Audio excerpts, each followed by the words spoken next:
today we're going to sketch those quadratic functions, but we're just going to do it with quick sketches, like when we have y equals mx plus b. Remember, if you have y equals 1/2 x minus 3, I can plot a graph by knowing where it starts on the y-axis and finding my slope up 1/2. I can do the same kind of thing with the quadratic ones. If I know a couple pieces of information, I can just sketch it really quickly. So what we have to remember is, if I have ax squared plus bx plus c as the form of the function, the graph is either going to be an open up kind of view kind of thing or an open down thing. And it just depends on if a is positive or a is negative. So this is a positive, that means it's greater than 0. This is a negative, that means it's less than 0. So a negative number would mean it goes down. Positive number would mean it opens up. So I know exactly what this looks like because of this parent function, that they're all going to have that same feel. I just need to figure out where does it cross the axis and where does it cross both the x-axis and the y-axis, and we do that by finding the intercepts. And that's what your video was on your virtual day, but I know some of you choose not to watch that, so we'll review it again. The y-intercept is the easiest. It's this end number, that's it. So the y-intercept is the 0.04. It's that whole number that sits at the end that has no letter on it. The x-intercepts are more difficult to find because they come from factoring and setting them equal to 0. So I have to do a snowflake on this one. X and x, 4 on the top, 5 on the bottom. Two numbers that multiply to be 4, add to be 5. That's 1 and 4. So when I set this up, x plus 1 equals 0, x plus 4 equals 0. I have values at -1 and at -4. And then I plot those as points as well. Those are my x-intercepts. And so I can sketch a quick graph, and I didn't even put the graph on there for you. You guys just need to put this all together. I have a point at -4, I have a point at -1, I have a point at +4. And then I know what it's going to look like. It's going to be this facing up. So I just sketch a quick facing up U sort of looking thing. And you don't have to be real careful when you put them in either. You can, just draw sort of the basic sketch of where it is, where it crosses, all that stuff. So my next one, my y-intercept, easiest thing to find. It's that end value, 0, -24. And then my x-intercepts, again, come from factoring.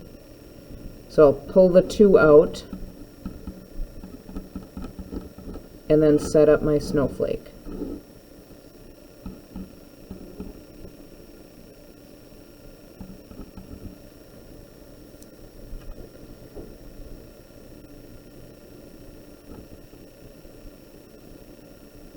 And I need two numbers that multiply to be -12, add to be +1.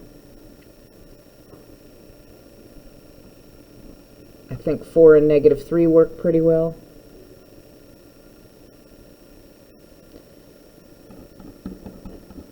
And then I set them equal to 0. Oh, my pen's running out.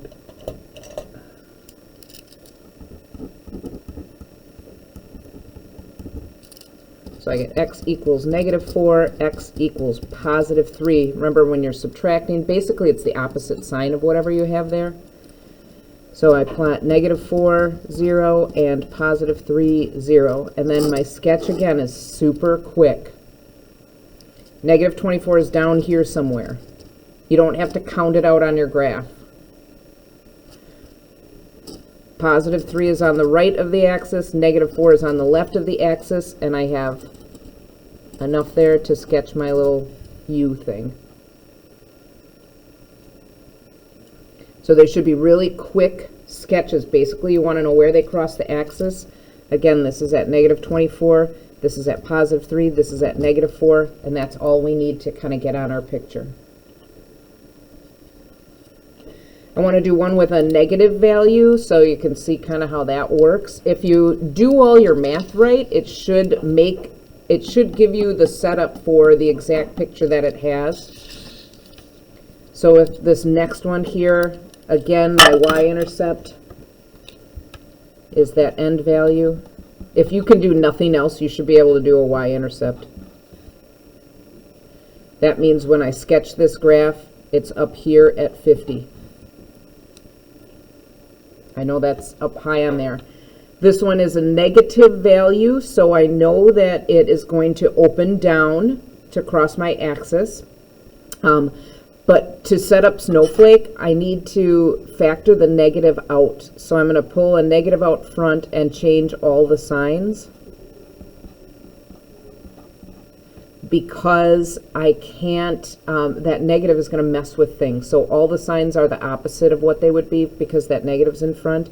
When I set up my Snowflake, don't forget that there's a number in front, so 3x and 3x go there. My top is negative 150, the bottom is 5. This one isn't as quick as the last ones were. I'm going to have to play around with the numbers. So remember how we do that. Always start with 1 and itself, and then try 2. And then I'll try 3. I'll try 4, but I don't think 4 goes in evenly. So it's 150 divided by 4, and nope, it doesn't. So 4 isn't going to work. I'll try 5.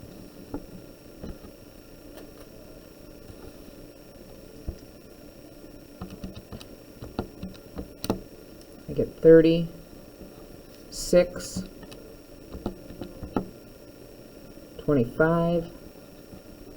I need 5 between them, so 7 doesn't go in. I'll try 8. Oops. Nope. 9. Nope. 10. 10 and 15, and that's the one I want. That is a 5 difference, so 10 and 15 are the ones that go there. Do remember that one of these is going to be able to be simplified, and so when I simplify that, that one is x and 5. I need one of these to be positive and one to be negative. I needed the bigger one to be positive, so the negative is 10. So this is 3x minus 10 equals 0, and x plus 5 equals 0. So I add 10 and divide by 3. And on this one, I just subtract 5. 10/3 is over here on the positive side. Negative 5 is over here on the negative side. And then I can sketch my upside down parabola. And that's pretty much it. That's all you kind of do. Find your y-intercept, factor, find your points on the graph, and sketch them in.